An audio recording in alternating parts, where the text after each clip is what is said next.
Welcome back to the course. In the previous video, we did the home menu, and that was quite a mammoth video. That's really big. There's a lot of information to go through on that. That's why the video was so long.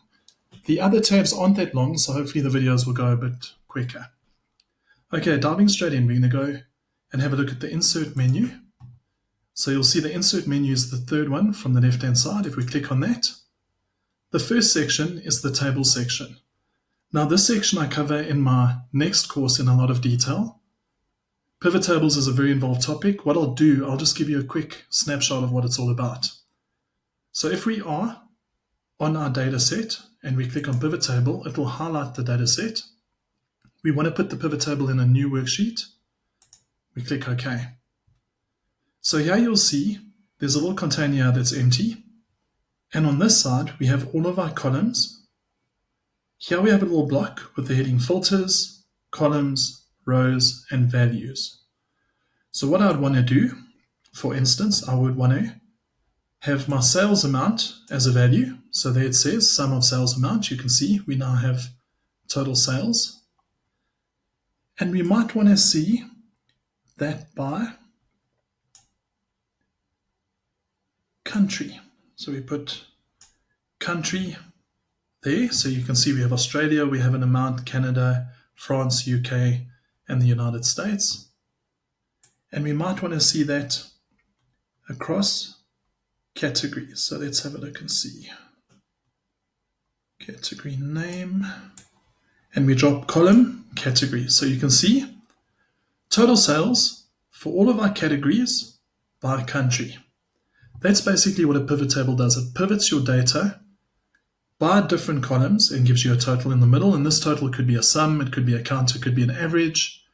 You could have calculated fields in here. And it is as easy as saying, all right, I only want to see sales for men. I can take gender, I can drop it in filter. You can see genders here. We have male and female. We click on male.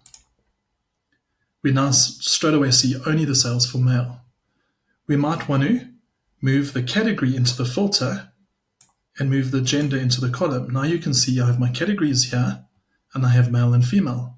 So you can see in France, the only females that have bought from us, and in the UK too.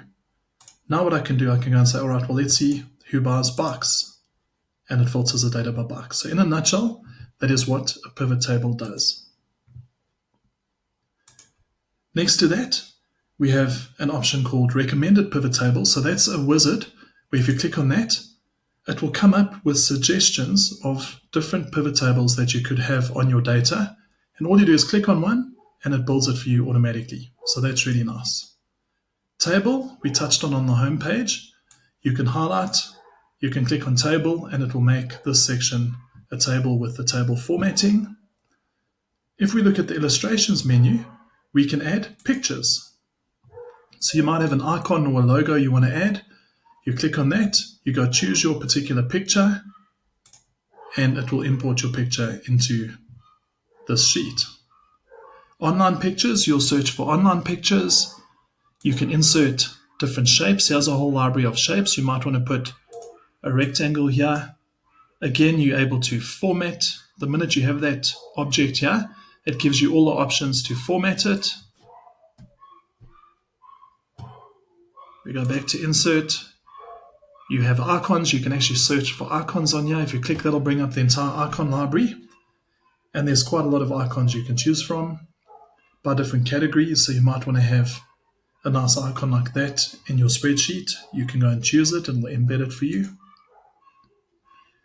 3D models is if you are connected to a data model, you can choose 3D models.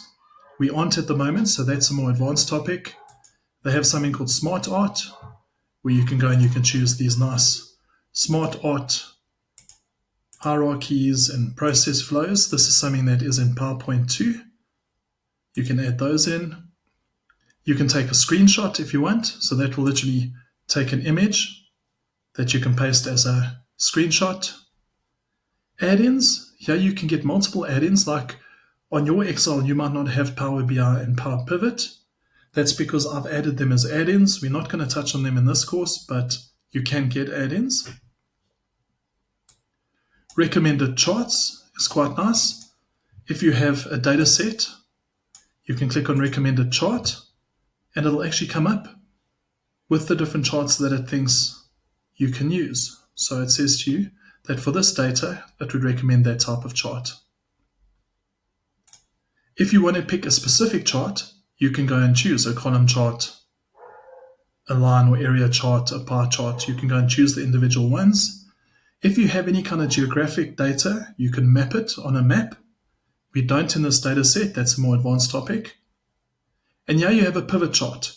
So what a pivot chart is, it literally builds your pivot table. We already have a pivot table here, but it literally builds a chart where it looks exactly like a pivot table. So if we were to click OK, you now can go and swing whatever you need. So this is basically a chart of what we have here. So that's called a pivot chart. So we can go and we can filter, you can go and change the fields if you want to, you can filter whatever you need to do. So it's an interactive chart, which is quite nice. So that is your pivot chart. Delete that. 3D map, again, you need to have coordinates or geographic data. These little spark lines here are quite nice. If you wanted to put a spark line in, you could go and say, I want a column chart. My data range is going to be that range, and my location, where you want the little chart to be, is going to be right next to my pivot table there, and I click OK.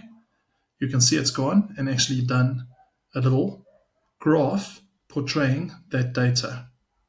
See, as it increases, you can see that it increases. You can choose different types here if you want. You can change the colors.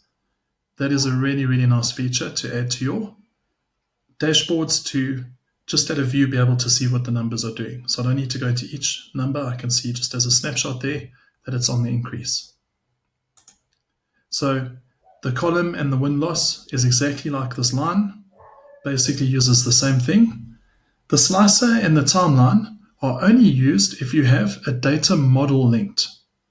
We don't have a data model linked in this, so we're not going to be able to use that. I do cover that in my advanced course. We get into great detail on data models and how to use slicers and timelines. A link, this is just basically if you want to put a hyperlink to something, you can go and you can insert a link, and you might want to go and link to something in the current folder. In the document, for instance, I could go and have a link to data, and I could call it click OK, and you click on that, it takes me to the data tab. So that's what a hyperlink is. So if you click on that, it'll take you to wherever you've linked it to, and here you can add a comment if you want to. So I might decide I want to put a comment in there. I can add a comment if I want to. So that's basically what's in the Insert tab. Short and sweet, the most important parts are the pivot table, your charting. You use a lot of graphing in Excel, and adding spark lines to your dashboards. Again, I get into a lot of detail on that in my next course, but this is just to explain to you what everything is in Excel. I'll see you in the next video to discuss the Page Layout tab. Thank you very much.